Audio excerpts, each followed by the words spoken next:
Hey guys, welcome back to my channel. നമ്മളപ്പോൾ ഇന്ന് Valiyettan re release കാണാൻ കണ്ട PVR INOX world cinema lovers day പ്രമാണിച്ച് ഇന്ന് 99 രൂപയുള്ള കേട്ടോ ടിക്കറ്റിന്. അതുകൊണ്ട് തന്നെ നല്ല തിരക്കുണ്ട്.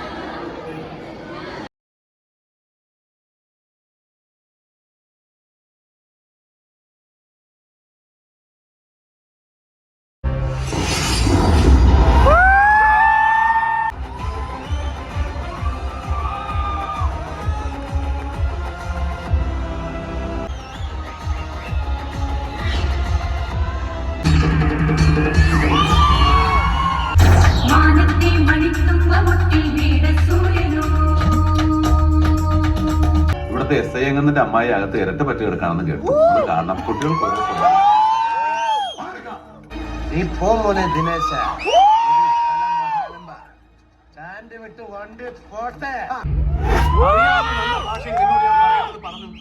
നീ പക്ഷെ കൂടെ കൊണ്ടുവന്നിട്ടുള്ള ഈ ഇട്ടിക്കണ്ടപ്പന്മാരുടെ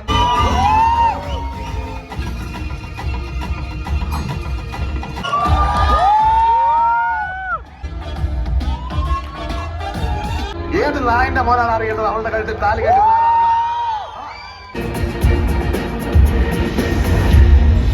ഗൈസ്, അങ്ങനെ വലിയേട്ടൻ കണ്ടു. എന്തോന്ന് പറയാടേ, രോമാഞ്ചം ഇതുവരെ ആ പൊങ്ങിയുന്ന രോമം എൻ്റെ അടുത്ത് പറഞ്ഞാൽ താഴത്തില്ലടാന്നാണ്, താന്നിട്ടില്ല. അജാതി രോമാഞ്ചം, out of the world experience എന്ന് എനിക്കിനെ പറയാവുള്ളൂ. അതാ മമ്മൂക്കേൻ്റെ സ്വാഗാല്, ആ ഒരു ക്ലാസ്സിൽ വന്ന് ഇറങ്ങണ ഒരു ഇറക്കമുണ്ട്. പിന്നെ മറ്റേ മ്യൂസിക്കും രവിവർമ്മൻ പുള്ളിയാണെങ്കിൽ ഒപ്പിയാണ് വെച്ചേക്കണത്. ഓരോരോ എന്താ പറയുക, ഈ മാസ പടങ്ങൾക്ക് വേണ്ട സാധനം ഉണ്ടല്ലോ, ഒരു 5-6 ഷോട്ട് അവിടെ നിന്ന് ഇവിടെ നിന്ന് മറ്റേ ചുറ്റിനും കറക്കിയെടുക്കണ ഷോട്ട്. ഒരു കോൺവെർസേഷൻ വരികയാണെങ്കിൽ പോലും എന്ത് രസമായിട്ടാണ് ഇവരൊക്കെ ഡയലോഗ് ഡെലിവറി ചെയ്യണത്. അത് രഞ്ജിത്ത് ഏട്ടൻ്റെ അടുത്താണ് പറയുന്നത്, നിങ്ങൾ എങ്ങനെയാണ് മനുഷ്യ ഇങ്ങനത്തെയൊക്കെ ഡയലോഗ്സ് എഴുതുന്നത്? അതിലാണെങ്കിൽ ഒരു 10-100 കടിച്ചാൽ പൊട്ടാത്ത വാക്കുകളുണ്ടാവും. ഇങ്ങനെയൊക്കെ കുറേ എഴുതി തള്ളിവിടാനായിട്ട് ഇങ്ങനെ പോലുള്ള കിടിലൻ റൈറ്റേഴ്സും ഇതൊക്കെ വെറും കേക്ക് വാക്ക് പോലെ അങ്ങ് പറഞ്ഞു തീർക്കാനായിട്ട് നമ്മുടെ കുറേ കിടിലൻ നടന്മാർ. ഒരു രക്ഷ ഉണ്ടായിരുന്നില്ല. കിടിലൻ എക്സ്പീരിയൻസ്. ഈ പടത്തിനെ കുറിച്ചൊക്കെ പറയുകയാണെങ്കിൽ നിങ്ങൾ ഒരു 10-900 വട്ടമെങ്കിലും ഈ പടം കണ്ടിട്ടുണ്ടാവും. കാരണം 500 പ്രാവശ്യമോ 1000 പ്രാവശ്യമോ എത്രയോ പ്രാവശ്യം കൈരളിയിൽ ഈ പടം ഇട്ടിട്ടുണ്ട്. ഞാൻ ചെറുപ്പത്തിൽ കണ്ട് രോമാഞ്ചം കൊണ്ടൊരു പടം തിയേറ്ററിൽ കാണാനൊരു അവസരം കിട്ടി. അത് 4K റീമാസ്റ്റർ ചെയ്ത്, അതാണെങ്കിൽ പൊളി കിട്ടില്ല. നമുക്ക് ശരിക്കും തിളങ്ങിയിരിക്കണ പോലെ കാണാം. വനിതയിലാണ് ഞാനിത് കണ്ടിരുന്നെങ്കിൽ കുറേ കൂടി മുഴച്ചിരിക്കണമായിട്ട് എനിക്ക് കാണാൻ പറ്റുമായിരുന്നു. പക്ഷേ PVR INOX ഫോർമുല നല്ല തന്നെയായിരുന്നു. 99 രൂപ ഓഫറിന് ഈ ഒരു പടം കാണാൻ പറ്റുക എന്നൊക്കെ പറഞ്ഞു കഴിഞ്ഞാൽ നല്ലൊരു കാര്യമാണ്. വനിതയിൽ 190 രൂപയാണ് ടിക്കറ്റ്. അതിന് മാത്രമുള്ള സംഭവം അവിടെ ഉണ്ട്, ശരിയാണ്. എന്നാലും റീ റിലീസ് പടത്തിന് കുറച്ച് വില കുറയ്ക്കാമെന്നുള്ളൊരു പേഴ്സണൽ അഭിപ്രായം എനിക്കുണ്ട്. അപ്പോൾ അതുകൊണ്ടാണ് ഇവിടെ വില കുറഞ്ഞ് കണ്ടപ്പോഴത്തേക്കും ഡീസൻറ്റ് തിയേറ്ററാണ്. ലുലുവിലെ PVRലാണെങ്കിൽ ഞാൻ ഇത് പോകില്ലായിരുന്നു, ഉറപ്പാണ്. അവിടുത്തെ ഏറ്റവും കൂർ എക്സ്പീരിയൻസ് ആണ് എനിക്ക് ഈയിടെയായിട്ട് കിട്ടിക്കൊണ്ടിരിക്കുന്നത്. കഴിഞ്ഞ ദിവസം ഞാൻ മറ്റേ ആനന്ദ് ശ്രീവാരാണാൻ പോയപ്പോൾ സീറ്റ് കയറി ഇരുന്നൊന്ന് ചാരിയതാണ്. സംഭവം ഒടിഞ്ഞ് ഞാൻ താഴ്ത്തു വീഴാൻ പോയി. കുഴിയിൽ കാല് നീട്ടിരിക്കണ അവസ്ഥയായിരുന്നു എനിക്കവിടെ. അപ്പോൾ റീമാസ്റ്റേർഡ് പ്രശ്നമാണെങ്കിലും ഇവർ കുറേ തുടക്കത്തിലുള്ള ടൈറ്റിൽ കാർഡിൻ്റെ ഇതാണെങ്കിലും അതൊക്കെ മാറ്റി വേറൊരു രീതിയിൽ കാണിച്ചിട്ടുണ്ട്. ടൈറ്റിൽ ഇൻട്രൊഡക്ഷൻ ഓരോ പേരും കാര്യങ്ങളൊക്കെ കാണിക്കുമല്ലോ, ഡയറക്റ്റഡ് ബൈ, പ്രൊഡ്യൂസ്ഡ് ബൈ, ഇതൊക്കെ വെക്കുമ്പോൾ അവിടെ വേറൊരു സംഭവം ഒരു പടുത്ത് വെച്ചിട്ടുണ്ട്. പിന്നെ വോക്കൽസ് ഒക്കെ മാറ്റിയിട്ടുണ്ടോ. ഈ നമ്മുടെ മറ്റേ പാട്ടുണ്ടല്ലോ, നിറനാഴി പോയിന്റിൽ മറ്റേ മാനത്തെ മണിത്തുമ്പ മുട്ടിൽ മേടസൂര്യനോ, ആ പാട്ട്, ആ പോർഷനൊക്കെ അവർ റീ റെക്കോർഡ് ചെയ്തിട്ടുണ്ടെന്ന് തോന്നുന്നു. റീ റെക്കോർഡോ എന്തൊക്കെയോ അവിടെ ചെയ്തിട്ടുണ്ട്. നമുക്ക് മാറ്റങ്ങളൊക്കെ ഭയങ്കര എവിഡൻ്റ് ആയിട്ട് കാണാൻ പറ്റും. പിന്നെ എന്താ പറയുക, ലോട്ട് ഓഫ് ക്യാരക്ടേഴ്സ്. ഇന്നസെന്റ് ചേട്ടൻ തുടക്കത്തിൽ വന്നൊരു മാസ് സാധനമുണ്ട് പുള്ളീൻ്റെ, പൊളി. ശോഭന മാമുണ്ട്, സിദ്ദിഖിക്ക ഉണ്ട്, മനോജ് കെ ജയൻ ചേട്ടനുണ്ട്, സായികുമാർ ഏട്ടനുണ്ട്. അങ്ങനെ കുറേ പേര്. മണിച്ചേട്ടൻ ആ ഒരു കഥാപാത്രമുണ്ട്. അയ്യോ എന്ത് പപ്പനായിരുന്നു, കറക്റ്റ് ടാഗ് എനിക്ക് അറിഞ്ഞൂടാ. ആ കഥാപാത്രം നമുക്കിങ്ങനെ എന്താ പറയുക, നമ്മളിങ്ങനെ കണ്ടിങ്ങനെ എല്ലാവരും ആ സമയത്ത് വരുമെന്നൊക്കെ അറിയാം. നമ്മളപ്പോൾ എന്താ ഒന്ന് എണിച്ചിരിക്കും, കൈയടിക്കാനും വിസിലടിക്കാൻ വേണ്ടി. നല്ല കിടിലൻ ഓളമായിരുന്നു. 99 രൂപ ടിക്കറ്റ് ആയതുകൊണ്ടാണെന്ന് അറിയില്ല, ഹൗസ്ഫുള്ള് ഷോയും ആയിരുന്നു. പിന്നെ നല്ല കിടിലൻ ഓഡിയൻസും ആയിരുന്നു. നല്ല എൻ്റെ സത്യം പറഞ്ഞാൽ രോമാഞ്ചം താന്നിട്ടില്ല. ഞാൻ അടുത്ത എനിക്ക് നരസിംഹം കൂടി ഒന്ന് ഇരുന്ന് കണ്ടാൽ കൊള്ളാന്നുണ്ട്. അതൊക്കെ റീ റിലീസ് വന്ന ഒന്നുമല്ല, ആ നന്ദഗോപാൽ മാരാറിൻ്റെ ഒരു പോർഷൻ അത് മാത്രം മതി അങ്ങ് അടിച്ച് കയറിയിരിക്കാനായിട്ട്. ഈ പടത്തിലാണെങ്കിലും 2-3 കിടിലൻ പോർഷൻസ് ഉണ്ട്. മറ്റേ വർഗീസ് ചേട്ടനൊക്കെ വന്ന് നിൽക്കുമ്പോൾ മറ്റേ മമ്മൂക്ക ഒരു കളവൊക്കെ വരച്ചിട്ട് ഇന്ത്യ പ്രത്യേകത വരെ വരികയാണെങ്കിൽ എന്നെ തട്ടിക്കളയോടാന്നൊക്കെ പറഞ്ഞ എങ്ങനെയൊന്നും അല്ല, അവരുടേതായ രീതിയിൽ ആ ഒരു കിടിലൻ ഡയലോഗൊക്കെയാണ്. ആ ഒരു സംഭവങ്ങളൊക്കെ ആയാലും മറ്റേ വേറെ കുറെ ഇങ്ങനത്തെ കിടിലൻ സീൻസ് ഉണ്ടല്ലോ. അതാണ് ഞാൻ പറഞ്ഞത്, ഈ നെടുനീളം ഡയലോഗൊക്കെ വെറും കേക്ക് വാക്ക് പോലെ പറയാൻ പറ്റുന്നത് എന്ത് കഴിവാന്നാണ്. അതാണ് അത് മലയാളത്തിൽ മാത്രമേ ഞാൻ കണ്ടിട്ടുള്ളൂ. ഹാർഡ്ലി ഞാൻ കാര്യം പറയാണ്, മലയാളത്തിൽ മാത്രമേ ഇത്രത്തോളം കടുകട്ടിയായിട്ട് വാക്കുകൾ ഉപയോഗിക്കുന്നതായിട്ടും. ചിലപ്പോൾ എനിക്ക് ബാക്കി ലാംഗ്വേജിനോടുള്ള പരിജ്ഞാനം കുറവായതുകൊണ്ടായിരിക്കാം, പക്ഷെ എൻ്റെ ഒരു ഇതിൽ, എൻ്റെ ഒരു പെർസ്പെക്റ്റീവിൽ മലയാളത്തിലാണ് ഏറ്റവും കൂടുതൽ ഇങ്ങനെ മുഴച്ചിരിക്കുന്നത്.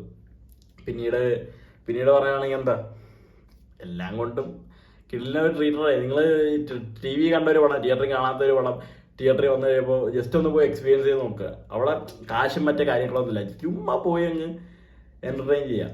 പ്രത്യേകിച്ച് ഷാജി കൈലാസ് പടങ്ങൾ എന്നൊക്കെ പറയുകയാണെങ്കിൽ പോപ്കോൺ പടങ്ങളാണ്. 6-ാം തമ്പുരാൻ, നരസിംഹം, ഇത് പിന്നെ ഏതാണ്, പിന്നെ രാജുവേണ്ട മറ്റേ പടമുണ്ട് സിംഹാസനം എന്ന് പറഞ്ഞ പടം. അത് വലിയ രസമൊന്നുമില്ല, ചുമ്മാ ഇങ്ങനെ കണ്ടിരിക്കാം. ഇതിനൊക്കെ ഒരു സെപ്പറേറ്റ് ഫാൻ ബേസ് ഉണ്ട്. കടുവയാണെങ്കിൽ എനിക്ക് ഇഷ്ടപ്പെട്ട പടമാണ്, അതാണെങ്കിൽ ഇതുപോലത്തെ ഒരു രസമുള്ള പടമാണ്. മുണ്ടും മുറിക്കുള്ള അടിയും അതൊക്കെ അതൊരു ഫീലാണ്. ആ മാസ് മസാല പടങ്ങൾ, ഫാമിലി ഓറിയന്റഡ് ആയിട്ട് ഇങ്ങനെ അവരിറക്കുന്ന പടങ്ങൾ, ഫാമിലി ഓറിയന്റഡ് എന്ന് ഞാൻ പറയില്ല, അതിൻ്റെ അർത്ഥമായിപ്പോൾ ഈ ഫാമിലിക്ക് എന്റർടൈൻ ചെയ്യാൻ വേണ്ടി ജസ്റ്റ് ഒരു പോപ്കോണൊക്കെ വാങ്ങിച്ചിരുന്ന് കഴിച്ച് കാണാൻ പറ്റുന്ന പടങ്ങളൊക്കെ ഇപ്പോൾ അങ്ങനത്തെ പടങ്ങൾ ഉണ്ടാവുന്നില്ല. പിന്നെ ആ വരിക്കാശ്ശേരി മന യൂസ് ചെയ്ത് വെച്ച പടങ്ങളെല്ലാം കിടിലാണ്, ദേവാസുരം തൊട്ടാണെങ്കിലും. അതാണ് ഞാൻ പറഞ്ഞത്, ഈ രഞ്ജിത്ത് ഏട്ടൻ പുള്ളീൻ്റെ എഴുത്തിൽ ഒരു സാധനമുണ്ട്, മാസ് പടങ്ങളൊക്കെ എങ്ങനെ മാസിലോട്ട് തന്നെ കൊണ്ടുപോവാം, അത് പുള്ളിക്ക് ഉണ്ട്. കാരണം ദേവാസുരം തൊട്ടേ നമുക്കറിയാം, അതും എഴുതിയ ഇങ്ങനെ തന്നെയാണെന്നാണ് എൻ്റെ വിശ്വാസം. IV ശശി സാറാണ് ഡയറക്റ്റ് ചെയ്തത്. എന്നാലും രാവണപ്രഭു കൊടുത്തു. രാവണപ്രഭു ദേവാസുരത്തിന്റെ മുന്നിൽ പോലും വെക്കാൻ പറ്റൂല, എന്നാലും അതിലത്തെ മാസ്. ലാലേട്ടൻ്റെ ആ മറ്റേ ഏതാണ്ട് ആ വണ്ടി ഏതായിരുന്നു, മറ്റേ വണ്ടിയുടെ പേര് മറന്നു പോയാലടാ, പ്രാഡോയിൽ വന്ന് ഇറങ്ങണ ഒരു വരവുണ്ട്, ആ വിത്ത് ആ മ്യൂസിക്, എന്ത് പറയാ. പിന്നെ പടം കഴിഞ്ഞിറങ്ങിയപ്പോൾ ഏതൊക്കെയോ ആദ്യമായിട്ട് കാണാൻ വന്ന ന്യൂജൻ ഫ്രീക്കന്മാരായിട്ടുള്ള മച്ചാന്മാരാണെന്ന് തോന്നുന്നു. എന്ന് വെച്ചാൽ ഇങ്ങനത്തെ പടങ്ങളൊക്കെ വരുമ്പോഴത്തേക്ക് ഇങ്ങനത്തെ പടങ്ങളുണ്ടായിരുന്ന എന്നാൽ തിയേറ്ററിൽ പോയി കണ്ടു കളയാടെ എങ്ങനെ പറഞ്ഞു പറഞ്ഞ കുറച്ച് മച്ചാന്മാരുണ്ട്.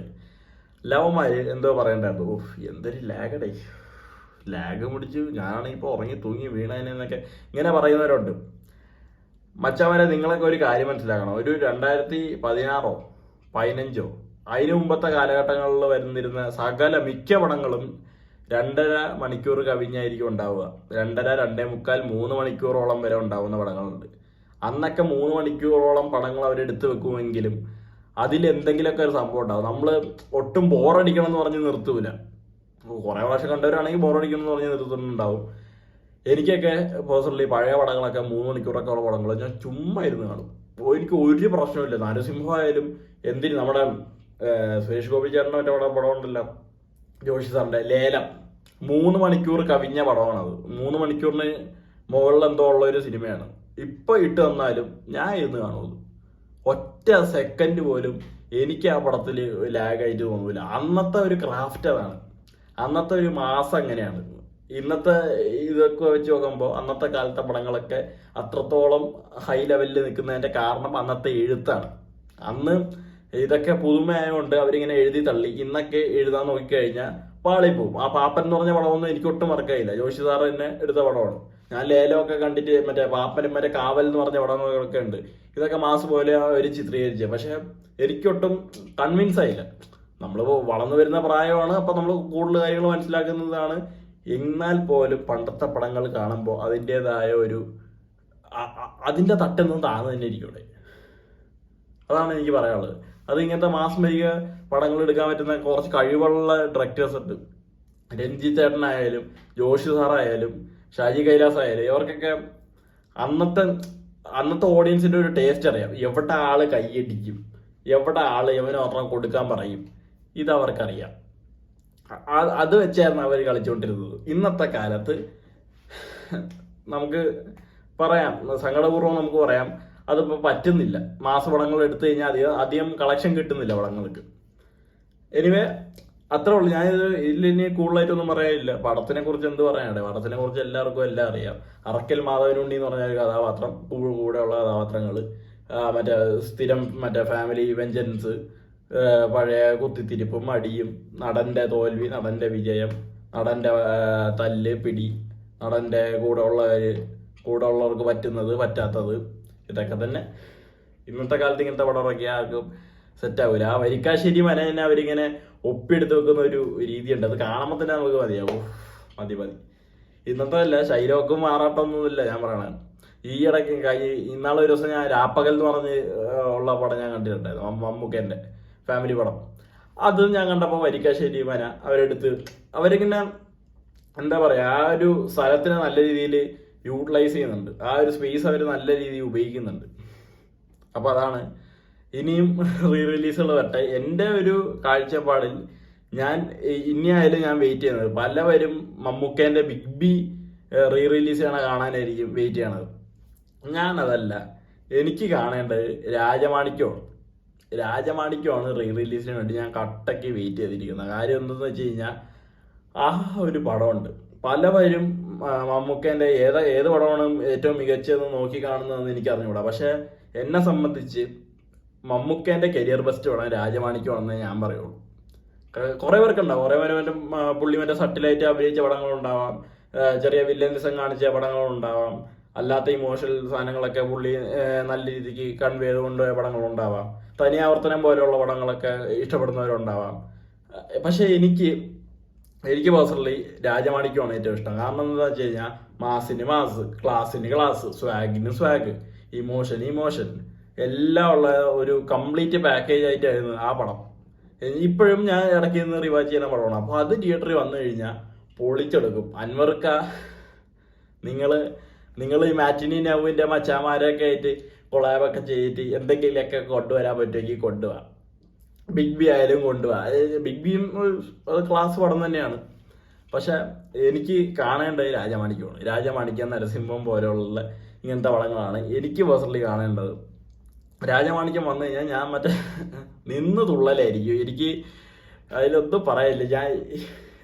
പറയില്ലടേക്ക്, മമ്മൂക്ക അത്ര അധികം എന്നെ കൺവിൻസ് ചെയ്ത ഒരു പടം വേറെ ഇല്ല.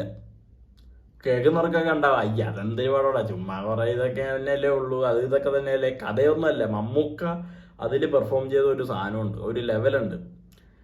അത് കവിഞ്ഞ് വേറൊരു പടവും ഇതുവരെ ചെയ്തതായിട്ട് എനിക്ക് തോന്നിയില്ല. എത്ര സട്ടിലായിട്ട് അഭിനയിച്ചെന്ന് പറയുകയാണെങ്കിലോ, എത്രയായിട്ട് മറ്റേ ഭ്രാന്ത് പിടിച്ച പോലെ അഭിനയിച്ചെന്ന് പറയുകയാണെങ്കിലോ, അതൊന്നുമല്ല. എനിക്ക് അതാണ് ആ പടം, രാജമാണിക്യം. പിന്നെ ചോട്ടാ മുംബൈ, നല്ല രസമുള്ള പടമാണ് അതൊക്കെ. അൻവർ റഷീദിൻ്റെ വരട്ടെ, ഏതെങ്കിലുമൊക്കെ വരട്ടെ, എല്ലാം കാണാൻ ഞാനെന്നും വെയിറ്റിംഗ് ആണ്. അത്രേ ഉള്ളൂടെ. അപ്പോൾ ബൈ.